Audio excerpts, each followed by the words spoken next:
The Galactic Council chamber stretched out like a massive cathedral, its crystalline walls pulsing with soft blue light. Representatives from 47 different species sat in their designated sections, each area modified to accommodate their unique biological needs. The air itself was carefully filtered and regulated to maintain the delicate balance required for such a diverse gathering. Ambassador Sarah Chen stood at the human delegation's platform, her worn leather jacket looking completely out of place among the elaborate ceremonial robes and biomechanical suits worn by the other diplomats. Her short black hair was still damp from the rain outside the council building, and she carried herself with the casual confidence of someone who had seen too much to be impressed by fancy architecture. The Zephyrian High Minister, a towering being with multiple eye stalks and skin that shifted colors with emotion, addressed the assembly. We gather today to discuss the growing concerns about humanity's aggressive expansion into contested territories. The reports we have received are most disturbing. Sarah's jaw tightened. She had read those same reports during her flight to the council station. Every incident had been blown out of proportion. Every act of self-defense painted as unprovoked aggression. The truth was far more complex, but complexity didn't make for good propaganda. The Crystalline Collective's representative, a being that looked like animated quartz, spoke next. Their voice resonated through the chamber like wind chimes in a storm. Human military vessels have been detected in the outer rim sectors. This violates the neutral zone accords established 3 cycles ago. Those vessels were responding to distress calls, Sarah interrupted, her voice cutting through the formal atmosphere like a blade. Several representatives shifted uncomfortably. Direct interruption was considered extremely rude in galactic diplomatic circles. The Zephyrian's skin flushed deep purple. Ambassador Chen, you will wait for permission to speak. This is not one of your human town halls. Sarah bit back her first response and nodded curtly. She had been briefed extensively on galactic diplomatic protocol, but every instinct told her this wasn't about protocol. This was about fear. The other species were afraid of humanity's rapid technological advancement and their refusal to back down when threatened. A new voice entered the conversation, cold and mechanical. The hegemony's warform stepped forward, its metal body gleaming under the chamber's lights. Perhaps the human representative would explain why their species continues to establish colonies without proper authorization from the council. Because people are dying, Sarah said flatly. While you debate and form committees, entire civilian populations are being wiped out by the Void Hunters. We respond to those threats because it's the right thing to do. The chamber erupted in a cacophony of sounds. Some species communicated through color changes, others through subsonic vibrations, but the message was universal: outrage at her directness.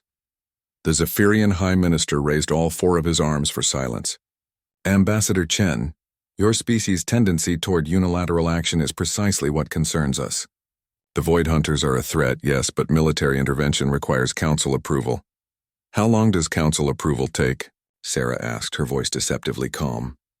The standard process requires a minimum of 6 months for 6 months. Sarah's laugh had no humor in it. Do you know what happens in 6 months when the Void Hunters attack a colony world? Nothing. Because everyone's already dead. The Aquarian representative, speaking through a translation device that converted their sonic emissions into words, joined the conversation. The human approach lacks finesse. War is not the answer to every problem. Sarah turned to face the aquatic being. Tell that to the families on Kepler Station. Oh wait, you can't. They're all gone because the council was still evaluating the threat level when the hunters arrived. The tension in the room was thick enough to cut. Sarah could see the fear in their eyes beneath all the diplomatic posturing. Humanity had only been part of the galactic community for 30 years, but in that short time, they had proven themselves to be unpredictable, dangerous, and completely unwilling to follow established protocols when lives were at stake. The ethereal collective's representative materialized partially into visible spectrum, their translucent forms shimmering like heat waves. Perhaps a compromise could be reached. Humanity could agree to limit their military responses to council-approved actions.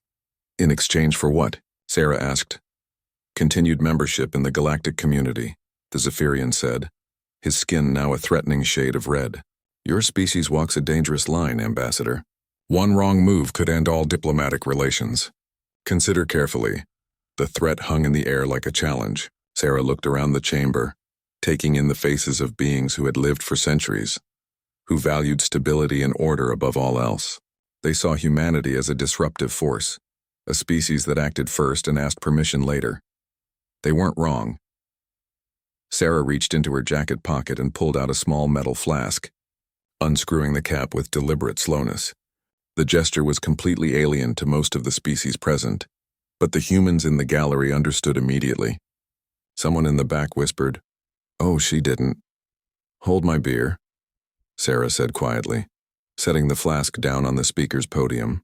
The translation system struggled with the idiom, creating confused murmurs throughout the chamber. "Ambassador Chen, what are you?" the Zephyrian began. "I'm going to the Tartarus system," Sarah announced. "Alone, no weapons, no backup. No council approval." The chamber fell silent. "The Void Hunters have been massing there for weeks. Your intelligence reports confirm it, but you're still debating whether they constitute a clear and present danger." The Hegemony Warform's optical sensors focused on her. "That system is off limits to all council species. The radiation levels alone would kill most organic life." "Good thing I'm not most organic life," Sarah replied. "I'm human. And humans have a bad habit of going places they're told they can't go." The implications of her statement sent ripples of alarm through the chamber. If a human diplomat could survive in the Tartarus system, what else might they be capable of? The personal transport ship Defiance cut through space toward the Tartarus system like a bullet through darkness.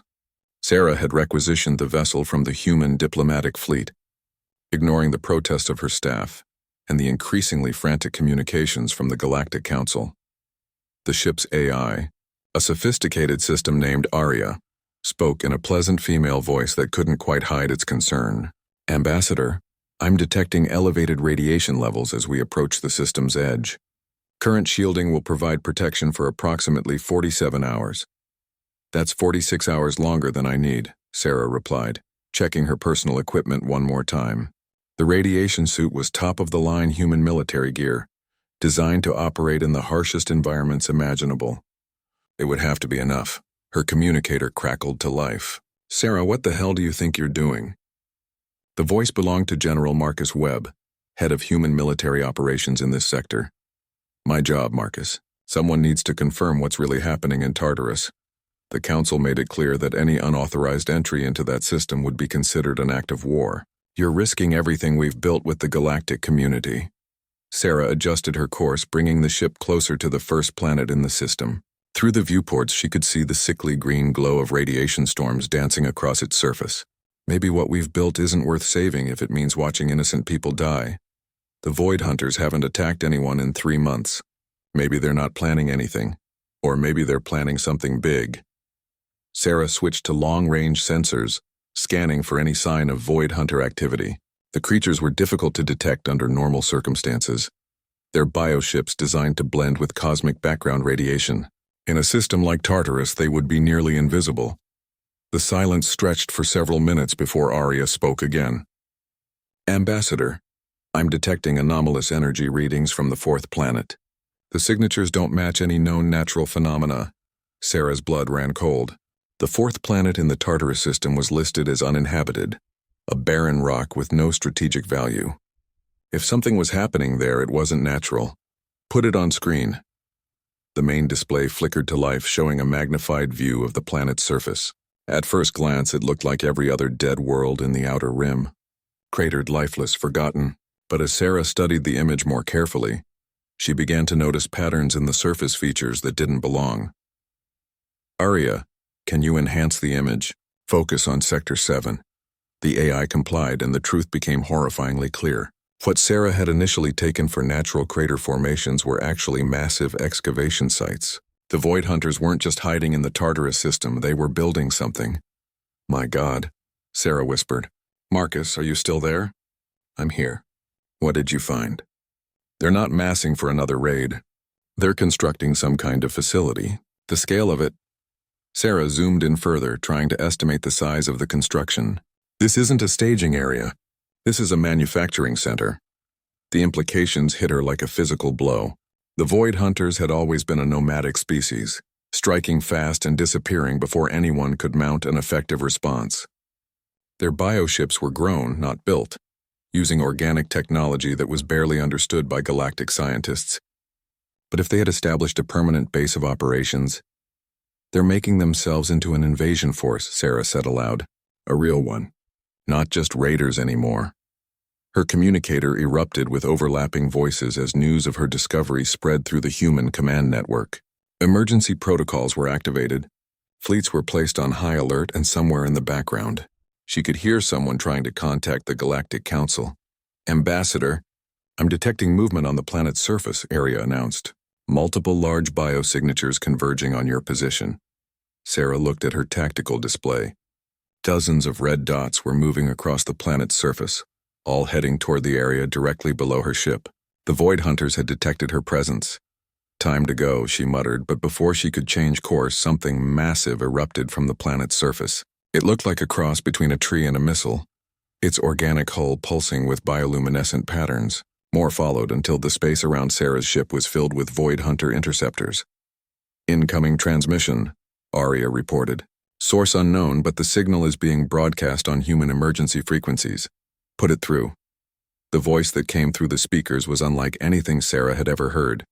It was layered, as if multiple beings were speaking in unison, creating harmonies that shouldn't have been possible. Human vessel, you have seen what was not meant to be seen. And you've been building an invasion fleet in neutral territory. Sarah shot back. Seems like we both have some explaining to do. Your species is young. You do not understand the necessity of what we do. The galaxy is dying, consumed by the expansion of lesser races. We are the cure. The philosophical discussion would have to wait. Sarah's long-range sensors were detecting more activity throughout the system. The Void Hunters weren't just on the fourth planet. They were everywhere. Hidden bases, construction facilities, vast bioships in various stages of growth. The Tartarus system had been converted into the largest military-industrial complex she had ever seen. Arya, record everything. Full spectrum analysis, tactical assessment, the works. If I don't make it out of here, someone needs to know what we found. Recording initiated, Ambassador. However, I should point out that our current situation suggests a low probability of successful extraction. Sarah looked at the growing swarm of Void Hunter ships surrounding her position. Each one was the size of a cruiser, their organic hulls rippling with predatory grace. She was outnumbered 1,000 to 1, trapped in a system that was slowly killing her with radiation, facing an enemy that had just revealed the scope of their true ambitions. She should have been terrified. Instead, she found herself smiling. Arya, open a channel to the Void Hunter fleet. All frequencies. Channel open, Ambassador. This is Ambassador Sarah Chen of the Human Diplomatic Corps. I came here alone, as promised, with no weapons and no backup. I've seen your operation and I understand what you're planning. So here's what's going to happen. I'm leaving. You're going to let me go. And then we're all going to have a very interesting conversation at the Galactic Council. The response from the Void Hunter fleet was immediate and overwhelming. Energy weapons that looked like controlled lightning began charging across dozens of bioships, their organic hulls glowing with deadly purpose. Sarah's threat displays lit up like a Christmas tree, showing targeting locks from every direction. Ambassador, Arya said with what sounded suspiciously like resignation, they do not appear to be accepting your proposal. Give them a minute, Sarah replied, her hand steady on the controls despite the fact that she was about to become the center of the largest fireworks display in galactic history. Sometimes you have to let people think they're making the smart choice. The Void Hunter voice returned, now carrying an undertone that Sarah's translation software labeled as amusement. You speak boldly for one who is about to die. Your vessel cannot withstand even a single strike from our weapons. You're absolutely right, Sarah agreed. But here's the thing about humans. We're really good at making sure our deaths matter. She activated a sequence she had hoped never to use. Deep in the Defiance's cargo hold, a small device no larger than a briefcase began to emit a steady pulse. It wasn't a weapon exactly. It was something much worse. Arya, transmit the following message on all human military frequencies. Maximum range, full encryption. Ready. Ambassador. This is Broken Arrow Protocol 7. The package is active. Repeat, the package is active. All units are to implement containment procedures immediately. The Void Hunter ships paused their attack, sensors probably trying to analyze what Sarah had just done. They wouldn't figure it out in time. The device in her cargo hold wasn't designed to destroy. It was designed to mark. Every human ship within 50 light-years now knew exactly where she was. And more importantly, they knew she had activated the one protocol that meant only one thing. Humanity had discovered a threat so significant that normal rules no longer applied. "Clever little mammal," the Void Hunter voice said. "A distress beacon with military encryption?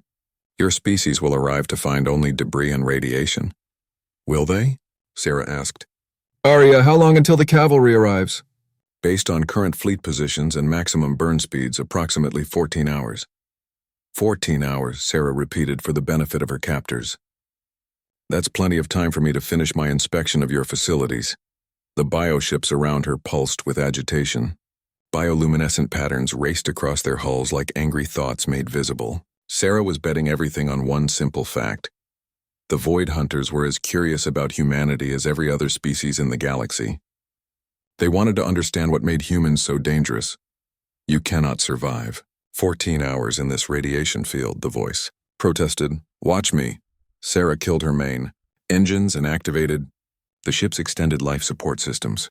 The Defiance was designed for long-duration diplomatic missions, with enough supplies to keep her alive for weeks if necessary. The radiation shielding would hold for the promised 47 hours, giving her plenty of time to be rescued or die trying. "Your move," she announced. The Void Hunter fleet held position for almost an hour, weapons still charged but not firing. Sarah used the time to continue her reconnaissance, mapping the full extent of their operation while Arya recorded everything. What she found made her stomach turn. The construction sites weren't just building ships. They were building an entire industrial infrastructure designed to convert organic matter into military assets. Vast biorefineries were processing raw materials into ship hulls, weapon systems, and what looked suspiciously like troop carriers. The scope was staggering. This wasn't preparation for raids or even a limited war. This was preparation for galactic conquest. But the most disturbing discovery was on the 7th planet, where massive organic structures were growing in neat rows. At first, Sarah thought they might be more ships, but the energy signatures were all wrong. These structures were emitting neural activity patterns. "Arya, are those what I think they are?" The AI ran a full analysis before responding. "Based on comparative biological data, those structures appear to be incubation facilities for Void Hunter offspring. However, the scale suggests a reproduction rate approximately 1,000% above normal levels." "They're making soldiers," Sarah whispered. "Not just ships, soldiers." The implications were staggering. The Void Hunters were an ancient race, but they had always been limited by their naturally low reproduction rate. If they had found a way to artificially accelerate their breeding, her contemplation was interrupted by a new development. One of the bioships had broken formation and was approaching her vessel. Unlike the others, this one showed no aggressive posturing. Its hull patterns were calm, almost contemplative. "Human diplomat," a different voice said over the communicator. This one was singular, not the layered chorus she had heard before. "I am keeper of ancient truths. I would speak with you directly. I'm listening. Your species intrigues us. In 3 decades, you have accomplished what took most races centuries. Your military tactics are innovative, thank you." It was not a compliment. "Your methods are chaotic, unpredictable. You respond to threats with overwhelming force, then offer aid to your enemies. You negotiate through strength, then honor agreements that disadvantage you. We do not understand your logic." Sarah found herself smiling despite the circumstances. "That's because you're looking for logic where there isn't any. We don't do things because they make sense. We do them because they're right." "Define right." The question caught her off guard. How do you explain human morality to a species that had spent centuries consuming other civilizations? Right is protecting people who can't protect themselves. Right is keeping your word even when it costs you. Right is standing up to bullies even when you're outnumbered. These concepts are inefficient. They serve no survival advantage, maybe not, Sarah agreed. But they're what make us human. The bioship moved closer, its hull now close enough for Sarah to see the intricate patterns of its organic armor. Living artwork that told the story of battles fought across the galaxy. Victories won through superior force and strategic brilliance. "We have studied your species extensively," Keeper of Ancient Truths continued. Your military records show consistent patterns of tactical sacrifice, units that accept certain death to achieve strategic objectives. This behavior suggests either severe psychological defects or what? Or a form of courage we do not possess. The admission hung in space between them like a bridge. Sarah realized she was witnessing something unprecedented, a void hunter expressing doubt about their own superiority. Why are you telling me this? Because in 14 hours your fleet will arrive. They will find our facilities, and they will do what humans do when threatened. They will fight with everything they have, regardless of the cost. Many will die, perhaps all. Then don't threaten us. It is too late for that. The choice was made centuries ago before your species even reached their own moon.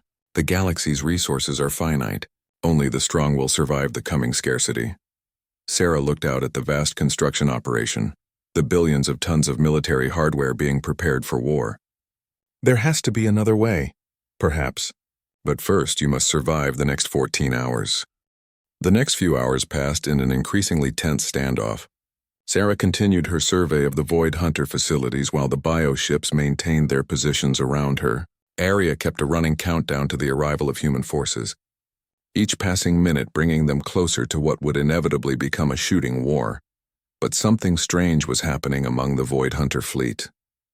Ships were repositioning themselves, not in attack formations but in what looked almost like debate clusters. Bioluminescent patterns flashed between vessels in rapid sequences, creating a light show that Arya's translation systems couldn't fully interpret. They're arguing, Sarah realized. The fleet commanders don't agree on what to do with me. Confirmed, Arya replied. I'm detecting significant neural activity spikes across multiple vessels. The patterns suggest intense communication, possibly disagreement or internal conflict. Keeper of Ancient Truth's ship remained close to the Defiance, its hull now displaying slow rhythmic pulses that seemed almost meditative. The other bioships had formed 3 distinct groups, each cluster maintaining careful distance from the others. Human diplomat, the Keeper's voice returned. Your presence has created an unexpected situation. The war leaders wish to destroy you immediately and prepare for the assault from your fleet. The growth tenders believe you should be captured and studied to better understand human psychology. The truth seekers, the voice paused.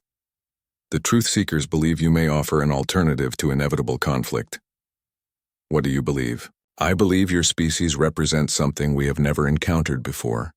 In our expansion across the galaxy, we have consumed hundreds of civilizations. Some fought bravely, others surrendered quickly, but all followed predictable patterns. Your people do not. Sarah adjusted her ship's position to get a better view of one of the construction facilities. Massive bioships in various stages of growth stretched across the planet's surface like sleeping giants. Maybe that's because we're not trying to follow a pattern. We're just trying to do what needs to be done. The war leaders call this chaos. They believe chaos is weakness. The war leaders are wrong. Sarah's voice carried a confidence she didn't entirely feel. Chaos isn't weakness. It's adaptability. When everything changes, the species that survives is the one that can change with it.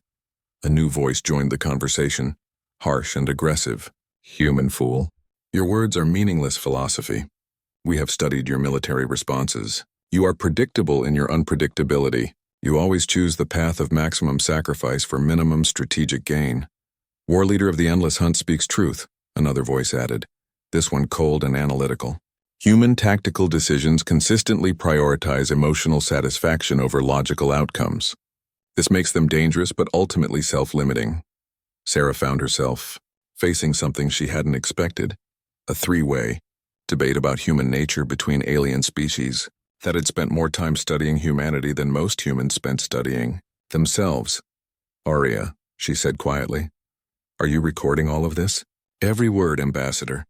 The linguistic analysis alone will revolutionize our understanding of Void Hunter social structure. The debate continued for another hour, with each faction of the fleet presenting their arguments. The war leaders wanted immediate action. Destroy the human ship, prepare for battle, and meet the coming fleet with overwhelming force. The growth tenders advocated for capture and study. Humans were too dangerous to leave unchecked, but too valuable to simply destroy. The truth seekers proposed something entirely different. Perhaps, Keeper of Ancient Truth said slowly, this human could serve as an intermediary. A voice to speak for both species when the inevitable conflict begins. The human fleet will not negotiate, war leader protested. They will see our facilities and attack immediately. It is their nature. Maybe, Sarah interjected, but it doesn't have to be. You want to understand humans. Here's lesson 1.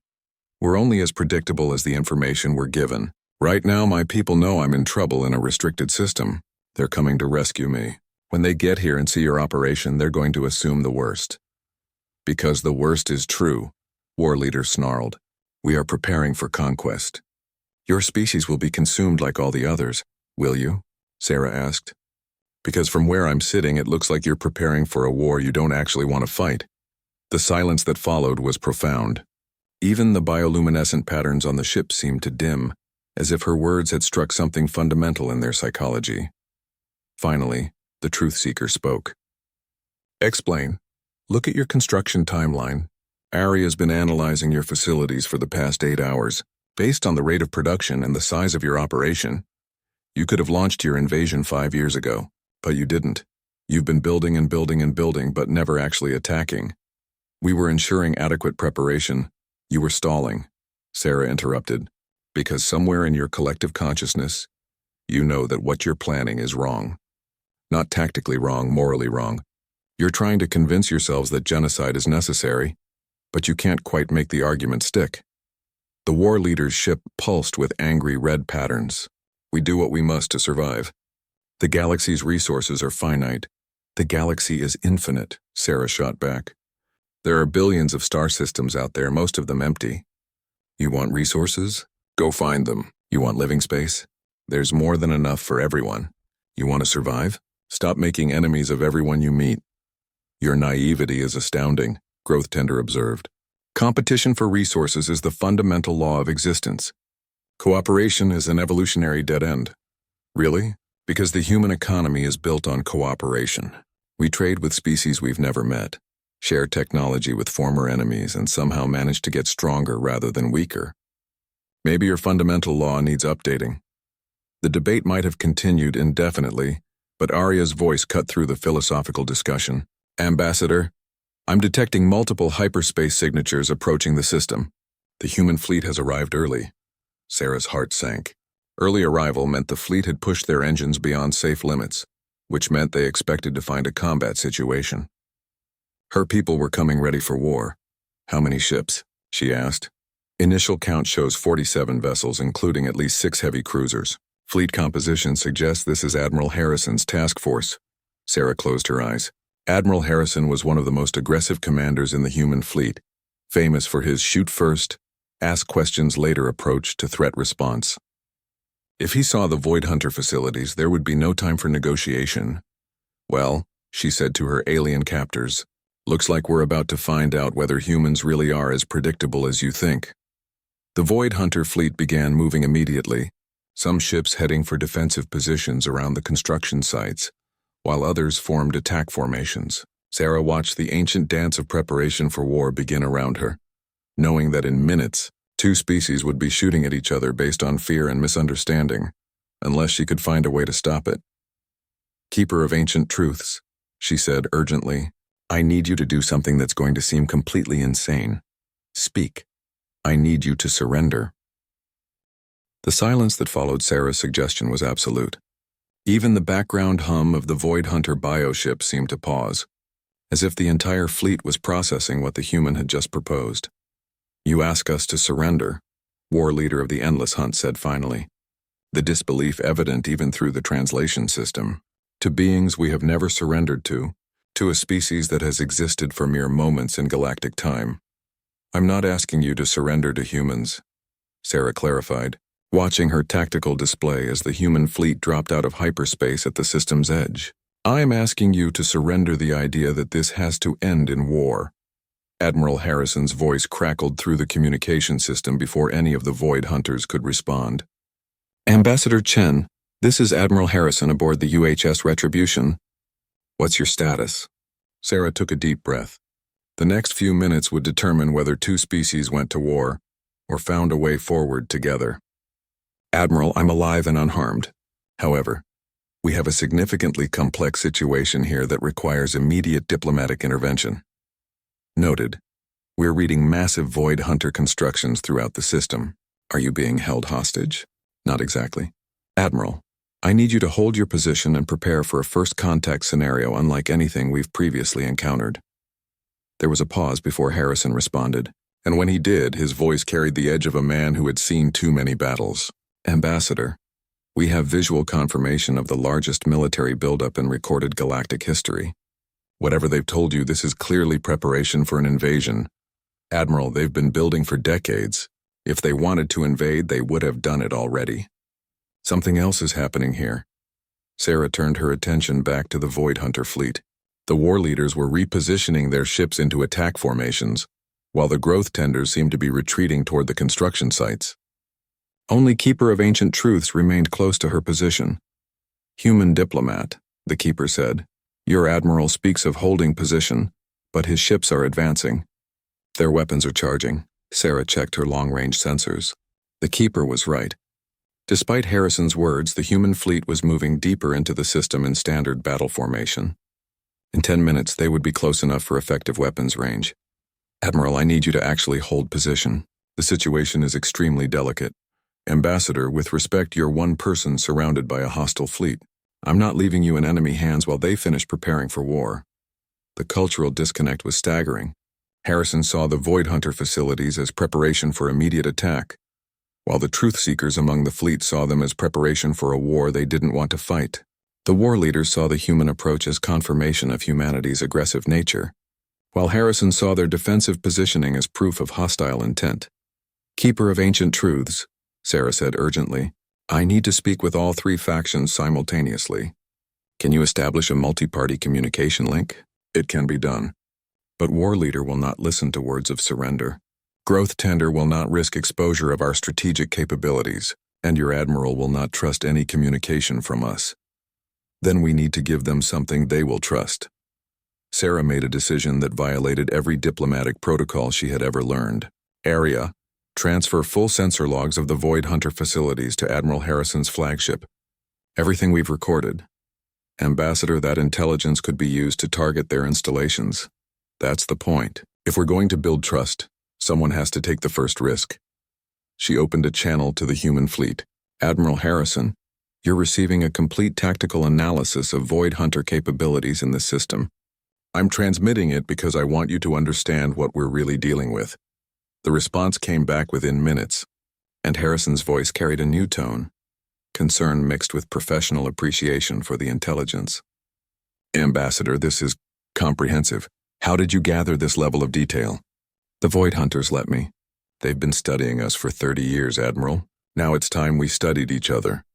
Meanwhile, the Keeper had established the multi-party link Sarah requested. Suddenly, her communication system was carrying the voices of War Leader, Growth Tender, Keeper of Ancient Truths, and Admiral Harrison simultaneously. This is unprecedented, Growth Tender observed. Never have we engaged in direct communication with a human military commander. The feeling is mutual, Harrison replied dryly. Ambassador, what exactly are you trying to accomplish here? I'm trying to prevent a war that nobody actually wants to fight, Sarah said. Admiral, based on the intelligence I've provided, what would be your assessment of Void Hunter military capabilities? There was a pause while Harrison consulted with his tactical staff. Frankly, Ambassador, if these readings are accurate, they could have wiped out most of the galactic civilizations years ago. The fact that they haven't suggests either extreme strategic patience or some other motivation. War Leader, Sarah continued, based on your study of human military doctrine, what would be your assessment of our response to a direct attack on galactic civilization? The War Leader's response carried grudging respect. Your species would fight to extinction rather than accept defeat. Every colony would become a fortress. Every civilian would become a combatant. Victory against humans would require complete annihilation. So we have two species, Sarah said, each capable of destroying the other, neither actually wanting to fight. Maybe it's time we figured out what we actually want.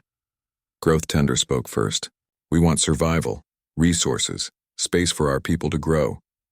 We want security, Harrison added. Protection for our colonies and trading partners. Freedom to explore and expand. These goals are not mutually exclusive, Keeper of Ancient Truths observed. The galaxy contains resources sufficient for both species if properly managed. But the other galactic civilizations, War Leader began, are terrified of both of us, Sarah interrupted. Admiral, you've seen the council sessions. They're more afraid of human unpredictability than they are of void hunter raids. They want us contained just as much as they want the hunters eliminated. Harrison's voice carried a note of realization. The council's been playing us against each other. Keep the two most dangerous species focused on each other, instead of questioning why resources are so limited in the first place. Sarah felt pieces of a larger puzzle clicking into place. Growth Tender, your analysis of galactic resource distribution, does it account for the Council's strategic reserves?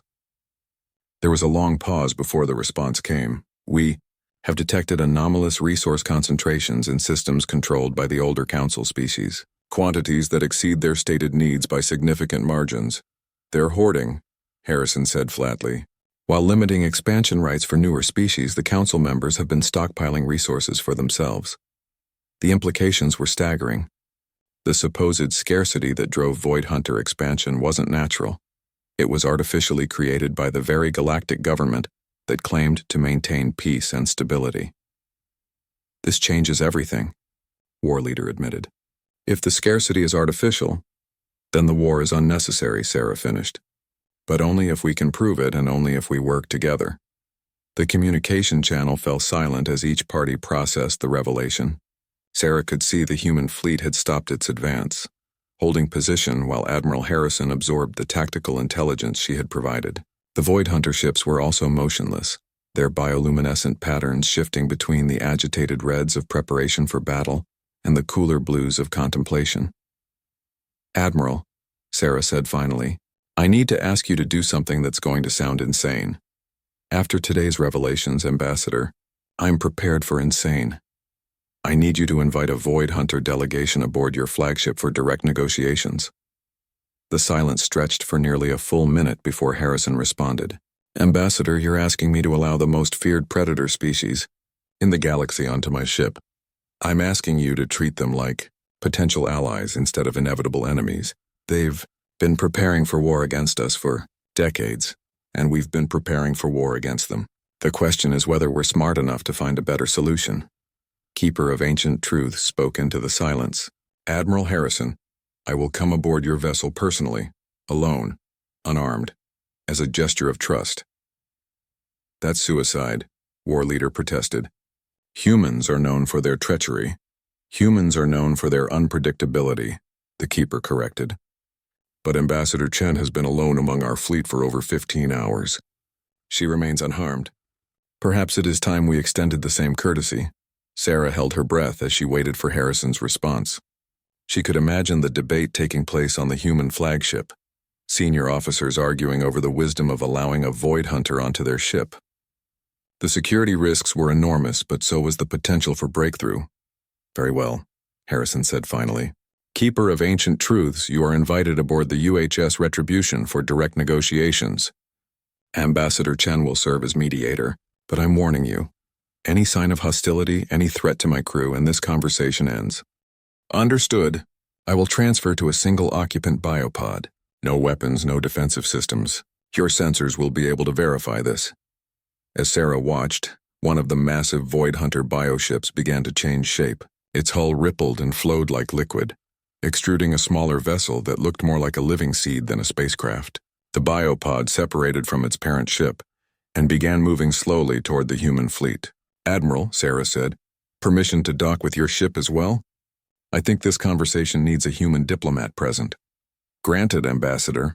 Base 7 is being prepared for your arrival. Sarah fired up the Defiance's engines and began her approach to the human flagship. Behind her, the massive Void Hunter construction sites continued their work, bioships growing in vast organic foundries. Ahead of her, the human fleet maintained battle-ready positions, weapons powered but not targeted. Between them, a small biopod carried the hopes of two species for a future that didn't end in mutual annihilation. Arya, Sarah said as they approached the Retribution, make sure you're recording everything that happens next. I have a feeling we're about to make history. Recording initiated, Ambassador, though I should point out that historically, First contact negotiations between apex predator species have a very low success rate. Good thing humans specialize in beating the odds. The conference room aboard the UHS Retribution had been hastily modified to accommodate their unusual guest. Additional atmospheric processors hummed quietly in the corners, adjusting the air mixture to something both species could breathe. The lighting had been dimmed to account for Void Hunter visual sensitivity, casting the room in a twilight ambiance that seemed appropriate for such a historic meeting. Keeper of Ancient Truths was unlike anything Sarah had expected. Standing nearly 8 feet tall, the being moved with fluid grace that suggested both predatory capability and careful control. Its skin was a deep purple-black that seemed to absorb light, marked with bioluminescent patterns that shifted and changed like living tattoos. Most striking were its eyes, large, multifaceted organs that seemed to see everything simultaneously. Admiral Harrison sat across from the Keeper, his weathered face showing the strain of a career spent fighting impossible odds. His senior staff flanked him, each officer's hand resting casually near their sidearms despite the negotiated peace. The tension in the room was thick enough to cut. "This is surreal," Lieutenant Commander Torres whispered to Sarah. "6 months ago, we were hunting these things through the outer rim. Now we're having tea with one." "Not tea," Sarah corrected. "Negotiations that could prevent the biggest war in galactic history." The Keeper's attention focused on her, those alien eyes reflecting an intelligence that was both ancient and curious. "Ambassador Chen, your species continues to surprise us. In our studies, we predicted that humans would attempt to capture or kill me the moment I came aboard." "The day is young," Admiral Harrison said dryly, earning a sharp look from Sarah. "Admiral, perhaps we could focus on why we're here," Sarah suggested. "Keeper, you mentioned that resource scarcity might be artificially maintained by the Council. Can you provide specifics?" The Keeper's bioluminescent patterns shifted to cooler blues as it accessed what Sarah assumed were memories. "Our expansion began 3 centuries ago when our traditional hunting grounds became barren. We assumed this was natural depletion, but recent analysis suggests otherwise." A holographic display materialized above the conference table, showing star charts marked with various symbols. "These systems," the Keeper continued, "were declared off-limits to all species except Council founders. The stated reason was environmental protection, but our scouts have detected massive resource extraction operations." Admiral Harrison leaned forward, studying the display. "These coordinates, some of them are in sectors where we've been denied exploration rights. The Council told us they were too dangerous for human vessels. The Zephyrians claimed those systems contained unstable stellar phenomena," Sarah added. "But if the Void Hunters have been monitoring them, the phenomena are artificial," the Keeper confirmed. "Massive industrial operations designed to strip entire systems of useful materials. The extracted resources are then stored in hidden facilities throughout Council space." The implications were staggering. Sarah felt her understanding of galactic politics crumbling and rebuilding itself around this new information. They've been manufacturing scarcity to justify their control over expansion and colonization rights, while stockpiling enough resources to last millennia, Harrison added grimly. Classic monopolistic behavior just on a galactic scale. Lieutenant Commander Torres spoke up from her position at the tactical station. "Admiral, if this is accurate, it means the Council has been deliberately pitting expansionist species against each other while they strip mine the galaxy's most valuable systems. It explains why they were so concerned about human military responses," Sarah realized, "and why they wanted to limit Void Hunter expansion. 2 aggressive species working together could challenge their resource monopoly." The Keeper's pattern shifted to what Sarah was learning to recognize as agreement. "Your species and ours represent the greatest threat to Council hegemony. Humans because of your rapid technological advancement and refusal to accept limitations. Void Hunters because of our military capabilities and willingness to take what we need." "So they've been playing us against each other," Harrison said. "Keep us focused on fighting each other instead of questioning why resources are so limited." "But now we know," Sarah said. "The question is what we do about it." The conference room fell silent as each participant contemplated the magnitude of what they had discovered. Sarah looked around the table, seeing the moment when military enemies transformed into potential allies. The shift was visible in their postures, the way conversations became planning sessions instead of interrogations. The Council will not give up their position willingly, the Keeper observed. They have maintained control for millennia. They will view any alliance between our species as an existential threat. They are not wrong, Admiral Harrison said bluntly. Combined human technology and Void Hunter bioengineering capabilities, we could challenge anyone in the galaxy. The question is whether we want to, Sarah interjected. Are we talking about conquest or liberation? The distinction was crucial. Sarah could see the debate playing out in the expressions around the table. The easy path would be to simply replace the Council with a human Void Hunter alliance, maintaining the same system with different rulers. The harder path would be to dismantle the artificial scarcity and create a truly open galactic economy. What does your species want? Admiral Harrison asked the Keeper directly. Long-term, what are your goals? The Keeper was quiet for a long moment, its patterns shifting through complex sequences that might have been deep thought or internal debate. We want what we have always wanted, space for our people to grow, resources for our children, and the hunt that gives our lives meaning. The hunt? Not violence, the Keeper clarified quickly. Challenge, discovery, the pursuit of knowledge and achievement that drives all sentient beings forward. We have hunted prey for sustenance, but what we truly hunt is understanding. Sarah felt something click into place. That's why you've been studying us so intensively. We represent a different kind of challenge, not prey to be consumed, but equals to be understood. Yes, your species offers something we have never encountered. You hunt the same prey we do, knowledge, achievement, growth, but you do it cooperatively instead of competitively. Admiral Harrison nodded slowly. We're stronger together than apart. It's one of the fundamental principles of human civilization. And it's completely alien to us, the Keeper admitted. But perhaps it is something we could learn. The room fell silent again, but this time the silence carried possibility instead of tension. Sarah could see the future taking shape around them. Not the war that everyone had expected, but an alliance that could reshape galactic civilization. Admiral, she said finally, I think we need to call an emergency session of the Galactic Council. To accuse them of resource manipulation and monopolistic practices?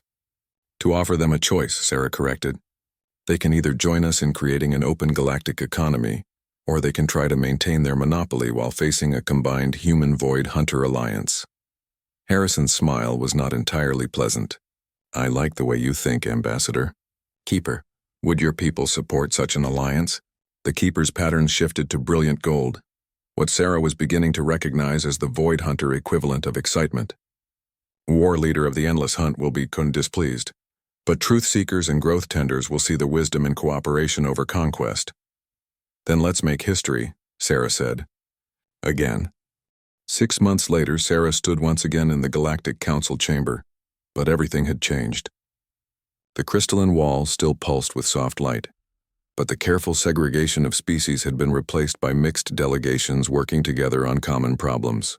The formal podiums had been replaced with collaborative workstations where beings from different worlds shared data and debated solutions. The transformation hadn't been easy.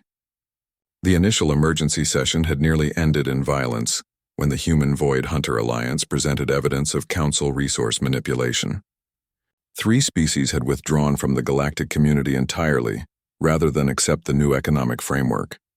Others had tried to form their own monopolistic alliances to compete with the Human Void Hunter partnership, but the evidence had been overwhelming. Joint Human Void Hunter survey teams had documented hundreds of hidden resource sites, vast stockpiles that could have supplied the entire galaxy for centuries. The artificial scarcity that had driven expansion conflicts for millennia was exposed as a deliberate policy designed to maintain Council control. Ambassador Chen, the new Council moderator, called. The Resource Liberation Committee is ready for your report. Sarah walked to the center of the chamber, no longer the outsider challenging the establishment, but a key architect of the new galactic order. Her worn leather jacket had been replaced by a formal diplomatic uniform that somehow managed to incorporate both human and Void Hunter design elements. Honored delegates, she began, I'm pleased to report that the Joint Exploration Fleet has successfully opened 17 new systems for general colonization. These systems contain sufficient resources to support colony development for at least 200 years, with minimal environmental impact. The response was immediate applause for most delegations, though Sarah noted several empty seats where council species had once sat. Change was never universal, but it was happening. Keeper of Ancient Truths approached from the Void Hunter delegation area, its movements now familiar and unthreatening to the other species present. The fear that had once surrounded the hunters had been replaced by cautious respect, as they proved themselves willing to share rather than consume the bioengineering. Teams report significant progress, the Keeper added. Void Hunter organic technology combined with human manufacturing techniques has reduced resource requirements for space habitats by 60%. We can now support larger populations with smaller environmental footprints. The Aquarian representative, one of the few original council species to embrace the new system, rippled with approval. The deep space mining initiatives are exceeding projections. With human engineering and Void Hunter biological processing, we can extract resources from previously inaccessible sources without ecological damage. Sarah smiled at the progress, but she knew the real test wasn't in the statistics. It was in the fundamental change in how species related to each other. The old system had been built on scarcity and competition. The new one was being built on abundance and cooperation. There is one remaining challenge, she announced. The hegemony warforms have requested a formal audience with the Council to discuss their potential return to the galactic community. The chamber fell silent. The hegemony had been one of the 3 species to withdraw rather than accept the new economic model. Their mechanical civilization had been built on the principle that organic species were inherently inferior and temporary. The idea of cooperating with biological beings was antithetical to their core programming. They offer significant technological advances in exchange for recognition, Sarah continued. Specifically, quantum manufacturing techniques that could further reduce resource consumption. The Zephyrian representative, its skin cycling through worried colors, spoke up. The warforms have never shown interest in cooperation. What assurance do we have that this isn't an attempt to infiltrate and destabilize our alliance? Before Sarah could respond, an unexpected voice joined the conversation. War leader of the Endless Hunt materialized in the chamber via holographic projection, its bioship still maintaining position in the outer system rather than approaching the station directly. The warforms seek what we all seek, it said, its translated voice carrying undertones of hard-won wisdom, purpose in a galaxy that has changed beyond their understanding. We were enemies once, the hegemony and the hunters, but enemies can become allies when they discover common cause. The statement carried weight coming from War Leader, who had been the most resistant to the alliance with humanity. Its conversion to cooperation over conquest had been gradual but complete, especially after seeing the results of joint operations. Admiral Harrison's voice came through the communication system from the human fleet.